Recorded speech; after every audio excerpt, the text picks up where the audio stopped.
ছাড়ো।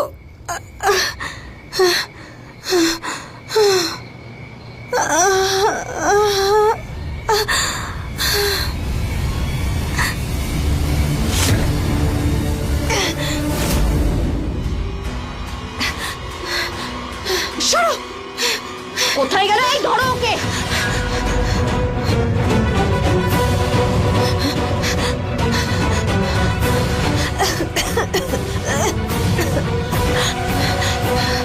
খোঁজো, ধারে কাছেই কোথাও লুকিয়ে থাকবে ও।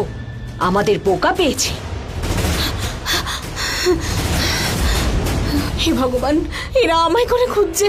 আমাকে কেন মারতে চাইছে? আমার কাছে তো কোনো গুপ্তধন নেই। খোঁজো, আশেপাশেই কোথাও থাকবে। খোঁজো, যাও এদিকে। যাবে কোথায় ও? খুঁজে না পেলে এখানেই সবাইকে শেষ করে দেবে রানীমা।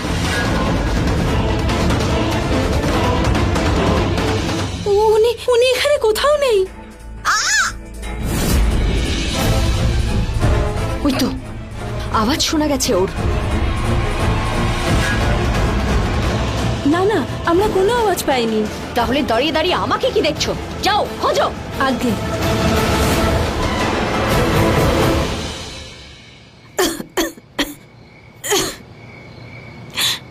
এই দক্ষকে আমি আগেই বলেছিলাম বিজয়গড়ে যেও না। আমার একটা কথাও শুনলো না। প্রথমে তো নিজে মরে গেল, আর এখন আমাকেও মারবে। অন্য কেউ হলে আমার কথা ঠিক শুনতো, কিন্তু হীরাবতী আমাকে কেন মারতে চাইছে? কি হয়েছে ওর? কি করে বাঁচবো আমি এখন? মহলের দিকে পালাই। হ্যাঁ, ওদিকেই যাই।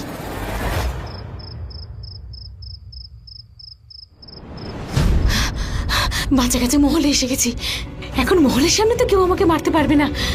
এখনকার মতো বেঁচে যাই, তারপর বিজয়গড় ছেড়েই চলে যাব।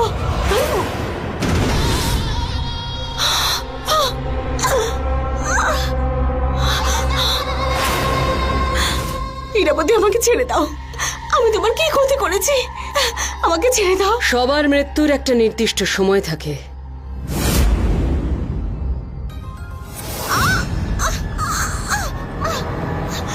হীরাবতী, ছেড়ে দাও আমাকে। প্রত্যেকেই এই পৃথিবীতে কোনো না কোনো উদ্দেশ্যে আসে। তোমার উদ্দেশ্য তোমার সামনে রয়েছে। এবার তোমার সময় শেষ।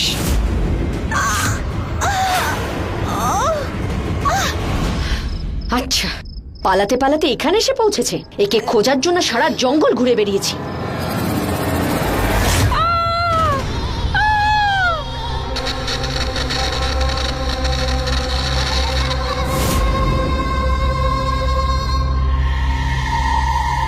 যেটুকু কাজ দিয়েছি সেটুকু করো, নাহলে মরো। এই দাসীদের কাজ আর সময় দুটোই শেষ।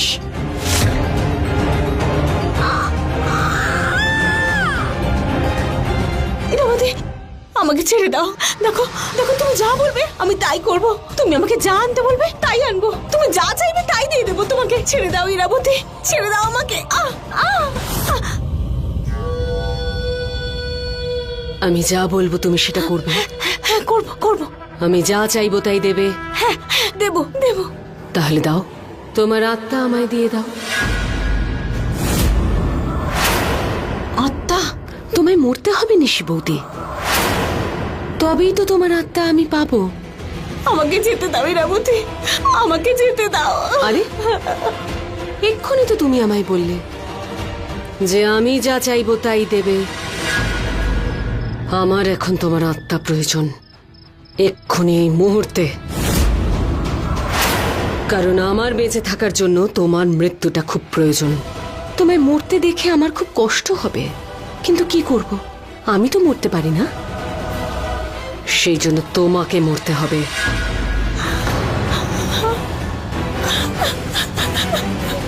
তুমি কেন ভয় পাচ্ছ গয়না? তুমি তো রাজ পরিবারের কেউ নও, কিন্তু তুমি খুব কাজের মানুষ। ভয় পেও না, তোমায় আমি মারবো না। মারবো আমি নিশি বৌদিকে।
বিষ্ণুদেবের আশীর্বাদ পেয়েছি আমি। খুব তাড়াতাড়ি আমি অজেয় অমর হয়ে যাব। আর তার জন্য আমায় এটা জানতে হবে যে ভদ্রমা এমন কি রহস্য লুকিয়ে রেখেছে, এমন কোন রহস্য, এমন কোন কথা যেটা উনি আমায় বলতে পারেননি।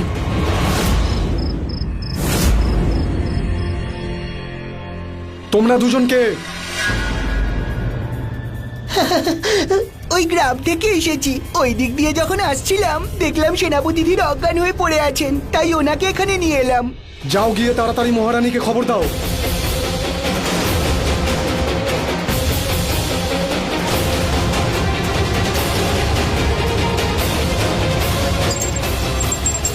আরে আরে, এটা কি করছো? সেনাপতিকে সেকলে বাঁধছো কেন? ইনি মহারানীর বন্দী, অনেকবার পালানোর চেষ্টাও করেছেন। এনাকে বাধা খুবই দরকার। চলো এখান থেকে, না হলে কেউ চিনতে পেরে যাবে। দাঁড়াও, যাকে মহারানী পাচ্ছিলেন না তাকে তোমরা পেয়েছো। তোমাদের পুরস্কার তো নিয়ে যাও। এসো আমার সাথে।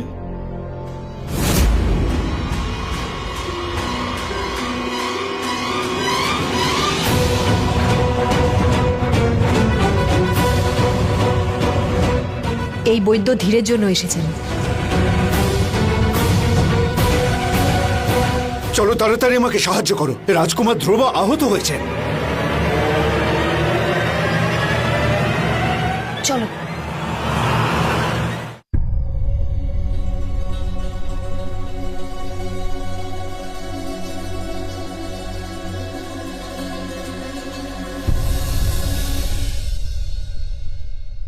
ধ্রুবর এই অবস্থা কি করে হলো? ও কি তাহলে মায়াবী অস্ত্র নেওয়ার চেষ্টা করেছিল? না, তাহলে ওর কি হয়েছে?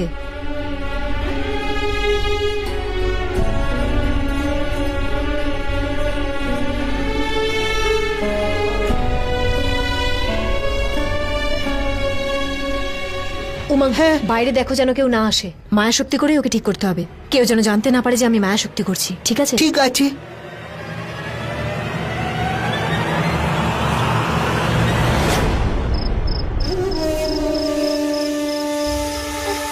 উঠে বসাও। এই ছাড়। মোটা টিকটিকি কোথাকার, চেপে ধরে রাখো।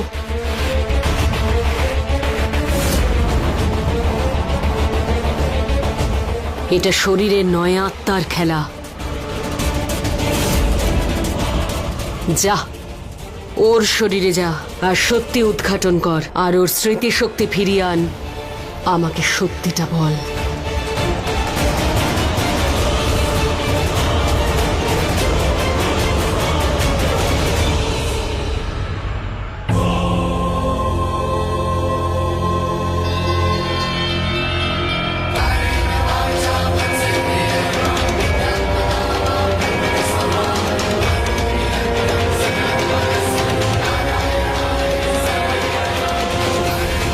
চন্দ্রকান্তা, তোমার ক্ষমতা কমে আসছে, তুমি দুর্বল হয়ে পড়ছো।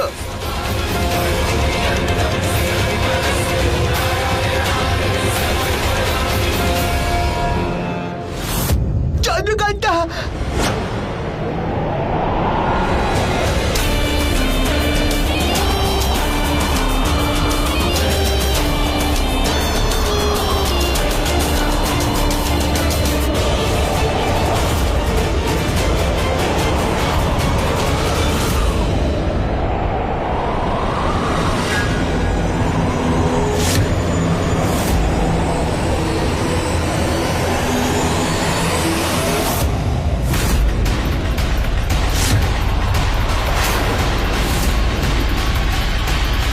ইরাবতী। চন্দ্রকান্তা! ধ্রুব, ধ্রুব, তোমার বিশ্রামের প্রয়োজন। চন্দ্রকান্তা, চন্দ্রকান্তা, ওই মায়াবী অস্ত্রটা আমি পেয়ে গেছিলাম। চন্দ্রকান্তা, এই হাত দিয়ে ধরেছিলাম আমি ওটাকে। কবে, কোথায়, কিভাবে?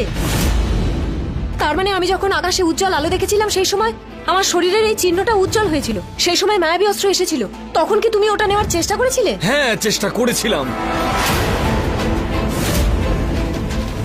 আমাকে ক্ষমা করে দাও চন্দ্রকান্তা, আমাকে ক্ষমা করে দাও। আমি ওই কুয়োটায় তোমাকে বন্দি করে তোমাকে নিজের সঙ্গে নিয়ে গেলাম না, এটা জানা সত্ত্বেও যে শুধুমাত্র তুমিই লাভ করতে পারো ওই মায়াবী অস্ত্রটাকে। আমাকে ক্ষমা করে দাও চন্দ্রকান্তা, আমাকে ক্ষমা করে দাও। ধ্রুব, তোমার উদ্দেশ্য ভুল ছিল না, সব ঠিক হয়ে যাবে। আমরা একসাথে ওই মায়াবী অস্ত্র খুঁজে বের করব। আমি আবার কোনো না কোনো উপায় বের করে নেবো ওই মায়াবী অস্ত্র পাওয়ার।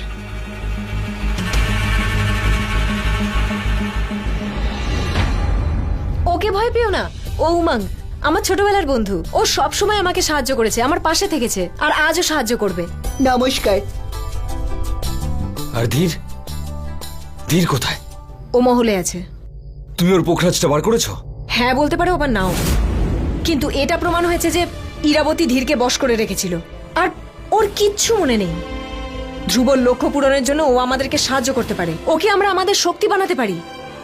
ইরাবতীর সাথে লড়াই করার জন্য ওকে আমাদের দরকার। ধ্রুব, না, আমরা আমাদের লক্ষ্যকে কোনোভাবেই জড়াতে পারবো না। ধ্রুব তুমি ব্যাপারটা বোঝার চেষ্টা করো, তুমি কেন বুঝতে পারছো না? বলুন ভদ্রমা, বিষাক্ত ধোঁয়ায় আপনি অজ্ঞান হয়ে যাওয়ার আগে আপনি আমায় কি বলতে চাইছিলেন? কি রহস্য জেনেছিলেন আপনি? বলুন ভদ্রমা, আমি কবে থেকে অপেক্ষা করছি, বলুন ভদ্রমা। না, কিন্তু ধীরকে আমরা আমাদের লক্ষ্যে জড়াতে পারবো না। ওই অস্ত্রটা যখন আমার হাতে ছিল তখন আমার মনে হচ্ছিল যেন কেউ আমার থেকে ছিনিয়ে নিতে চায়। তাই আমি বলেছিলাম ওই অস্ত্র একমাত্র আমি নিতে পারবো। বিষ্ণুদেব ওই অস্ত্র লাভের বরদান একমাত্র আমাকে দিয়েছেন। যাই হয়ে যাক না কেন, যখন ওই অস্ত্রটা আমি নিজের হাতের মধ্যে ধরেছিলাম তখন ভয়ানক কিছু একটা হচ্ছিল, জানি না কি। আর স্বয়ং শ্রী লক্ষ্মী আমাকে এটা বলেছিলেন যে আমি খুব ভুল একটা কিছু করতে যাচ্ছি। ওনার কথাটা শোনা উচিত ছিল আমার। ঠিক আছে, যা হয়ে গেছে হয়ে গেছে। দেখো, আমরা এমনিতেই অনেক সমস্যার মধ্যে রয়েছি। ওই ধীরকে আমাদের সঙ্গে নিয়ে আমি কোনো সমস্যা বাড়াতে চাই না চন্দ্রকান্তা। ধ্রুব, ইরাবতীকে যদি কেউ হারাতে পারে সে হলো একমাত্র ধীর। হ্যাঁ, একমাত্র ধীর। আর এটা তোমাদের মন বলে, আর তোমাদের দুজনের মন আর মনের যে ভালোবাসা, সেটা যদি ভুল হয় তাহলে আমাদের লক্ষ্যের পথে বাধা হয়ে দাঁড়ায়। তাহলে অতএব বেছে নাও এই দুটোর মধ্যে। তুমি তোমার লক্ষ্যে পৌঁছতে চাও নাকি ধীরকে চাও? আর যদি তুমি ধীরকে বেছে নাও তাহলে আমি তোমার সঙ্গে থাকবো না।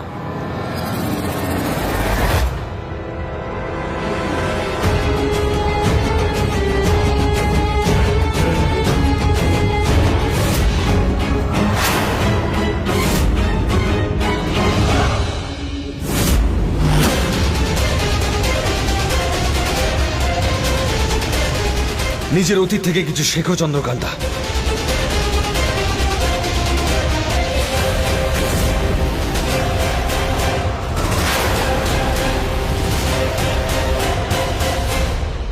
চন্দ্রকান্তা,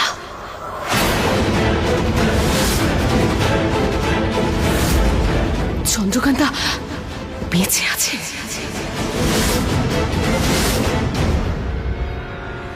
মুনিয়াই তাহলে চন্দ্রকান্তা?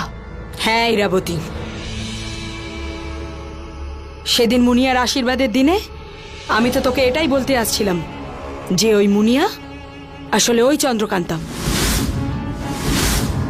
চন্দ্রকান্তা বেঁচে আছে, বেঁচে আছে চন্দ্রকান্তা।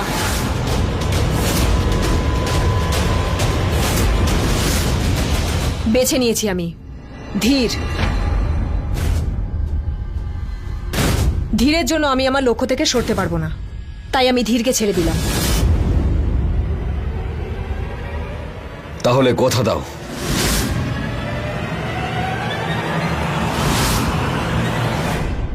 দিলাম কথা। জীবনে আমার লক্ষ্য আর ধীরের মধ্যে যে কোনো একটাকে যদি বেছে নিতে হয় তাহলে আমি আমার লক্ষ্যকে বেছে নেব।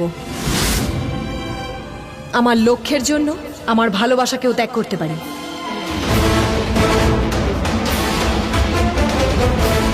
আমি প্রতিজ্ঞা করছি আমার ভক্তি আর বিষ্ণুদেবের শক্তির কাছে সেই মায়াবী অস্ত্র আমি নিয়েই ছাড়বো।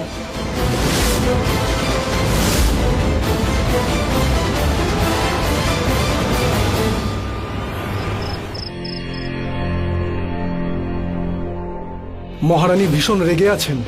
রাজকুমারী মুনিয়াকে খুঁজে বার করে যত তাড়াতাড়ি সম্ভব ওনাকে মহারানীর সামনে নিয়ে যেতে হবে।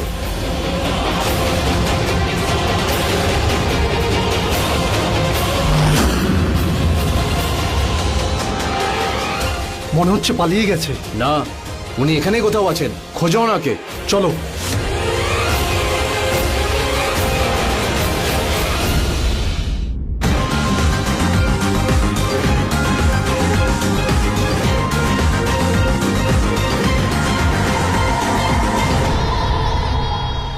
মনে হচ্ছে ইরাবতী নিজের সৈনিকদের চারদিকে ছড়িয়ে রেখেছে। আমাদের নিজের রূপ পরিবর্তন করতে হবে। আমার মায়া শক্তি কাজ করছে না। দাঁড়াও, আমি চেষ্টা করছি।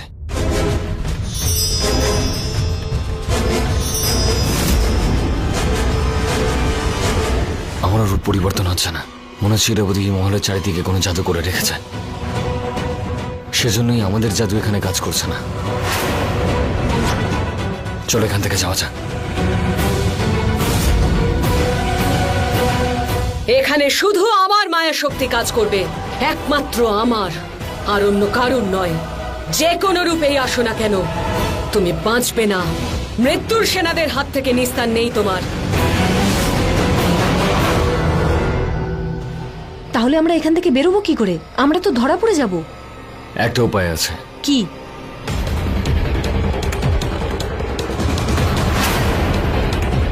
এটা ইরাবতী নিজে বানিয়েছে নিজের জাদু দিয়ে। এটার জাদু নিশ্চয়ই এখানে কাজ করবে। এটা খেয়ে আমরা আমাদের রূপ পরিবর্তন করতে পারবো। তাহলে চলো তাড়াতাড়ি খেয়ে নিই। যদি আমি এটা একাই খেতাম তাহলে এটার জাদু 1 ঘন্টা অবধি কাজ করত, কিন্তু যেহেতু আমরা দুজন মিলে ভাগ করে খাবো, তাই এটার জাদু শুধুমাত্র 8 ঘন্টা করেই কাজ করবে। আমাদের যা করার মাত্র 8 ঘন্টার মধ্যেই করতে হবে।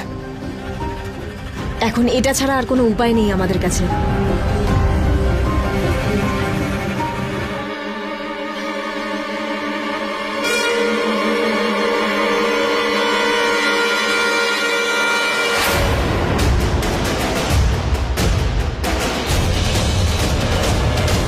আমাদের হাতে বেশি সময় নেই, তাড়াতাড়ি চলো।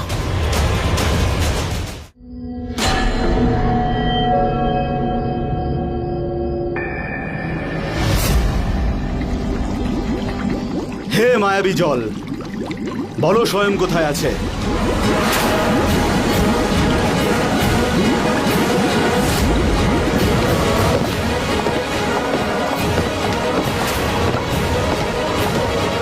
এটা আবার কিসের আওয়াজ? ত্রিনামী মহারাজ, আপনি এখানেই থাকুন। গ্রামবাসীরা আপনাকে মারতে আসছে। আপনি দেখলেন তো মহারানী কিরকম রেগেছিলেন। উনি সবকিছু করতে পারে। কিন্তু ওনাকে তো আমি সাহায্য করেছি। আপনার সঙ্গ দেবার জন্য উনি মহারানীর বিপক্ষে চলে গেছেন। এখন তো মহারানী বিষ্ণুদেবের বরদানও পেয়ে গেছেন। সবাই খুব ভয় পাচ্ছে যে মহারানী ওকে ছাড়বে না। তাই সবাই মিলে সিদ্ধান্ত নিয়েছে যে আপনার সঙ্গে কেউ থাকবে না। কিন্তু আমি তো... আর হ্যাঁ, যত তাড়াতাড়ি সম্ভব এই জায়গা ছেড়ে চলে যান।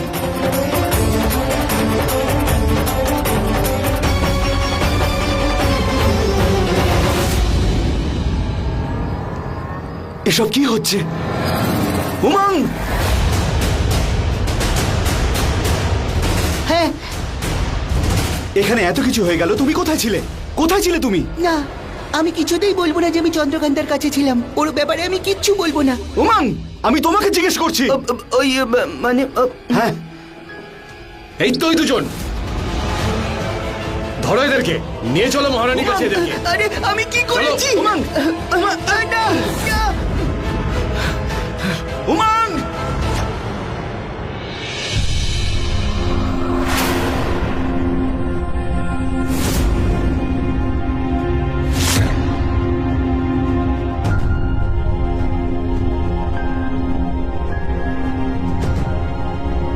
ধীর,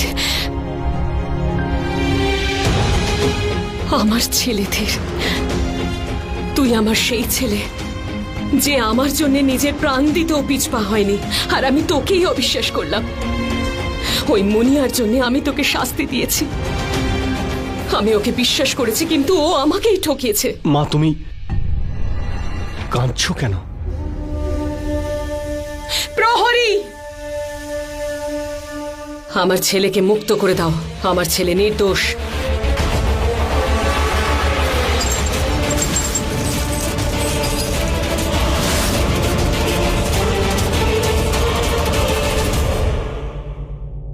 ধীর, তুমি এটা কি করছো? ধীর, আমি আমার ছেলেকে, আমার স্বয়ংকে হারিয়েছি। আমি নিজের দাদাকে হারিয়েছি। প্রজারা আমার বিরুদ্ধে চলে গেছে। এই সব কিছু হয়েছে মুনিয়ার জন্য। ওর জন্য আমি তোকে শাস্তি দিয়েছি। আমায় ক্ষমা করে দে। মা, তুমি ক্ষমা চেয়ে আমাকে লজ্জা দিও না। তুমি শুধু আমাকে আদেশ করো, আমায় কি করতে হবে। তাহলে যা, আমার মৃত্যুর সেনাদের সঙ্গে যা, আর ওই বিশ্বাসঘাতক মুনিয়াকে নিয়ে আয় আমার কাছে। সেটাই হবে মা। আমি ওই মুনিয়াকে খুঁজে বের করে তোমার পায়ের কাছে এনে ফেলবো, তারপর তুমি সিদ্ধান্ত নেবে যে তুমি ওকে কি শাস্তি দেবে।